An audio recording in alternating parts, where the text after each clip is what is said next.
ঠাকুরের আতুল চরণে প্রণাম জানিয়ে, আরাধ্যা জগৎজননী বড় মায়ের আতুল চরণে প্রণাম জানিয়ে, পরম পূজ্যপাদ বরদার চরণে প্রণাম জানিয়ে, পূজনীয় আচার্য দেবের চরণে প্রণাম জানিয়ে সকলকে আমার আনন্দিত জয়গুরু বলে আলোচনা প্রসঙ্গে দ্বিতীয় খণ্ডে বলতে বলতে শ্রী শ্রী ঠাকুর বদনমণ্ডল দীপ্ত বিভামণ্ডিত হয়ে উঠল। তার ডাগর চোখ দুটি তীব্র আবেগে জ্বলতে লাগল। মান্দামা, প্রফুল্লর মা, আসছিলেন শ্রী শ্রী ঠাকুরকে প্রণাম করতে। অমন খুঁটিয়ে হাঁটছিস কেন? দূর থেকে জিজ্ঞাসা করলেই শ্রী শ্রী ঠাকুর পায়ে একটা কাঁটা ফুটেছিল, এই বলে এসে প্রণাম করলেই ভূমিষ্ঠ হয়ে প্রণাম করে উঠে একদৃষ্টি চেয়ে রইলেন শ্রী শ্রী ঠাকুরের দিকে। তার চোখে মুখে গভীর কৃতজ্ঞতা ও আনন্দের অভিব্যক্তি, যেন ভাবছেন সবার প্রতি এমন স্নেহদৃষ্টি, প্রত্যেকের জন্য এমন ব্যথাবোধ, তার নিরাকরণ প্রচেষ্টা, এ কি কখনো মানুষের সম্ভব? কাঁটাটি বের করে ফেলিসনি? আবার প্রশ্ন করলেন শ্রী শ্রী ঠাকুর। মা বললেন, ফেলেছি, কিন্তু তবু ব্যথা যাচ্ছে না, হয়তো আগাটগা ভেঙে আছে। একটু আয়োডিন দিয়ে রাখিস, দেখিস পেকে টেকে না যায়। যা, এখনই যা, ভগীরথী ওখান থেকেই একটু আয়োডিন লাগিয়ে আইগে। আর বাড়িতে যদি না থাকে, যাবার বেলায় একটা শিশিতে করে একটু আয়োডিন নিয়ে যা, বারে বারে ওটা লাগাবি, স্নেহকমল কণ্ঠে বললেন শ্রী শ্রী ঠাকুর। তখনই ডিসপেন্সারিতে গেলেন আয়োডিন লাগাতে। বিমলদা অনেকে মহাপুরুষদের নামের আগে দুটো শ্রী বসান সম্বন্ধে আপত্তি তোলেন। তাদের ধারণা ওতে তাগিদে দূরে ঠেলে দেওয়া হয়। এই সম্বন্ধে আপনি কি বলেন শ্রী শ্রী ঠাকুর? যে যেমন পছন্দ করে সে করেও তেমন, এবং সে সম্পদ তারই। বিহিত শ্রদ্ধা মানুষকে কখনো বঞ্চিত করে না। কারো নামের আগে একাধিক শ্রী দেওয়া উদ্দেশ্য হলো ওর দ্বারা তার অসাম্যনতা ও বিশেষ বিভূতি সূচিত করা। শ্রী মানে সেবা। ভোগ এসেছে ভজ ধাতু থেকে। ভজ ধাতু একটা প্রধান অর্থ হলো সেবা। তাই ভগবান মানে বলা যায় সেবাবান। সত্তা সম্বোধনী সেবা অর্থাৎ পরিপালন, পরিপোষণ ও পরিরক্ষণই যার জীবন বৈশিষ্ট্য, তিনি ভগবান। যিনি এই সেবা বৈশিষ্ট্য সম্পন্ন, তিনিই হলেন মানুষের মুখ্য সেবনীয়, অর্ঘনীয় মানুষ ভগবান। তাই তার নামের গোড়ায় একাধিক শ্রী যোগ করে জানিয়ে দেওয়া হয় যে তিনি আমাদের সেব্য পরম। কেষ্টদায় গীতায় আছে, ন মাম দিস্কৃত মূঢ়া প্র পদ্যান্তে নরাধম। এই নরাধম কারা? শ্রী শ্রী ঠাকুর। নরাধম তারাই যাদের বিবৃদ্ধির ইচ্ছা খাটো হয়ে গেছে, বৃত্তি বেহুশ হয়ে যারা সংকোচ এবং মরণাভিভাসারে এগিয়ে চলেছে। প্রতিলোম সঞ্জাত জাতক যারা, তারা কিন্তু স্বভাবতই শ্রদ্ধাহারা, আদর্শ বিমুখ ও প্রবৃত্তি অভিভূত হয়ে ওই দিকে ঢলে পড়ে। বিমলদা, বাঁচার ইচ্ছা তো সবারই মধ্যে আছে শ্রী শ্রী ঠাকুর। বিবৃত্তি ইচ্ছা যাদের কম, বাঁচার ইচ্ছাও তাদের কম।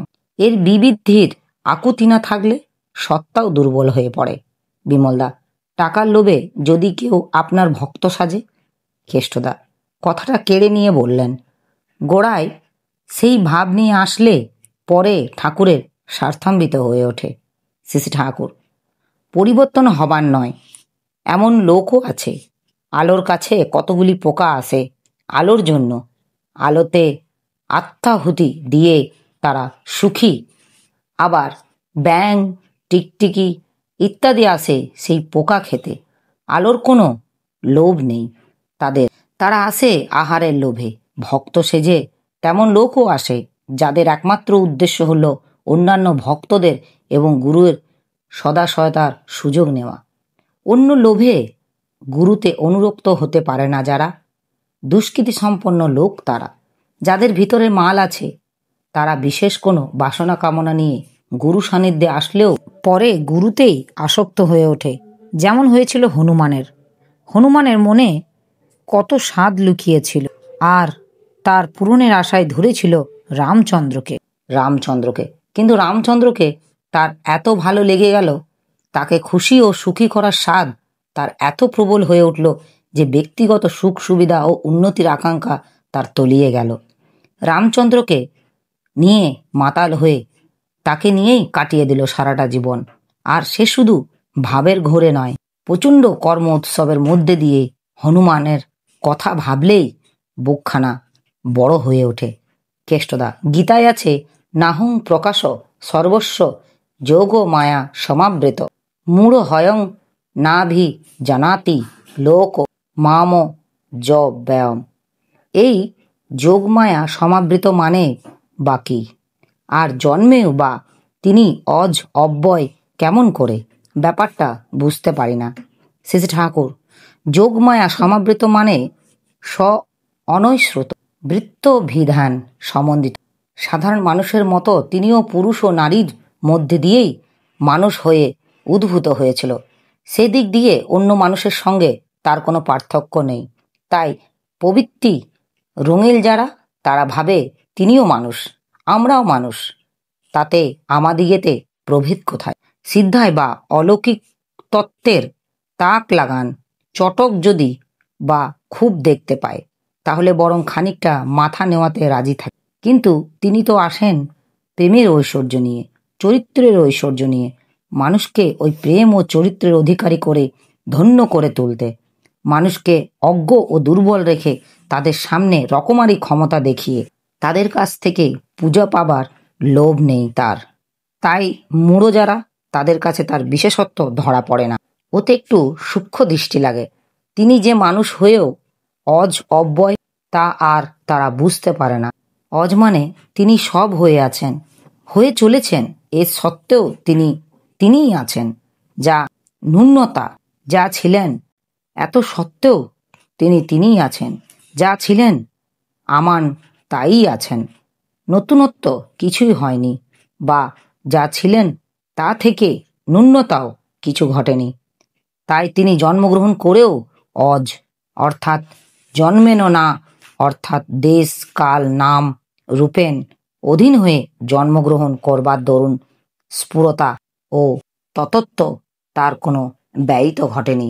আর অব্যয় মানে তার ব্যয় নেই, ক্ষয় নেই, যা কিছু আছে তাতেই আছে, নানা পরিবর্তনের ভিতর দিয়ে তাতেই বিদ্ধৃত হয়ে আছে। এরপর শ্রী ঠাকুর তামাক খেতে খেতে পাশ ফিরে আরও আটসাট করে বসলেন। তাই দেখে একজন বললেন, আজ তো বেশ বেলা হয়ে গেল, পায়খানা যাবেন না? শ্রী ঠাকুর কৃত্রিম বিরক্তির সঙ্গে বললেন, রাখ, বেলা দিয়ে আমি করব কি? ঘড়ি দেখে কি আড্ডা মারা যায়?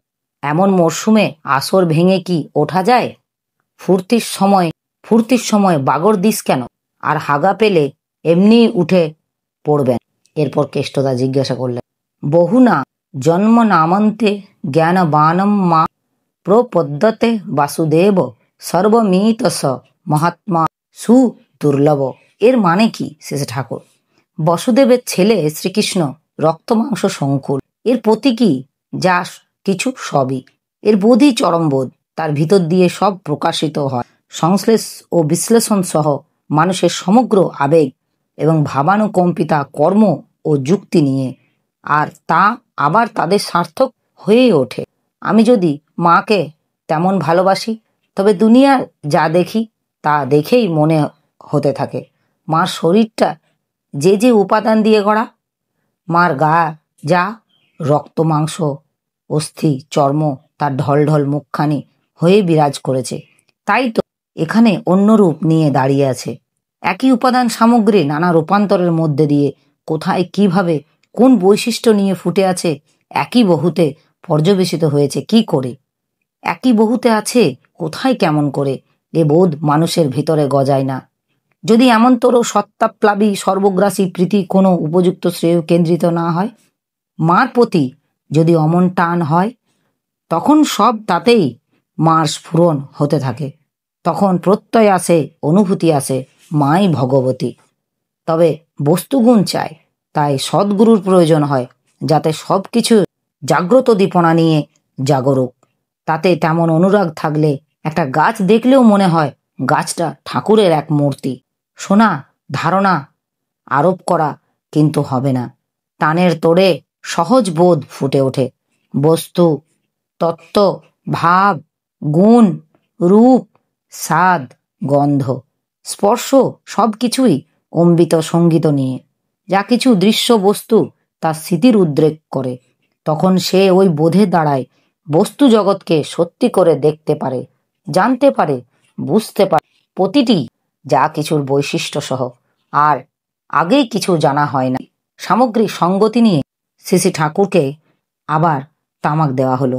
তামাক খাচ্ছেন এমন সময় প্যারিদা জিজ্ঞাসা করলেন, আপনার পেট কেমন? শ্রী শ্রী ঠাকুর পট করে মুখ হাঁ করে প্যারিদাকে বললেন, শোক তো।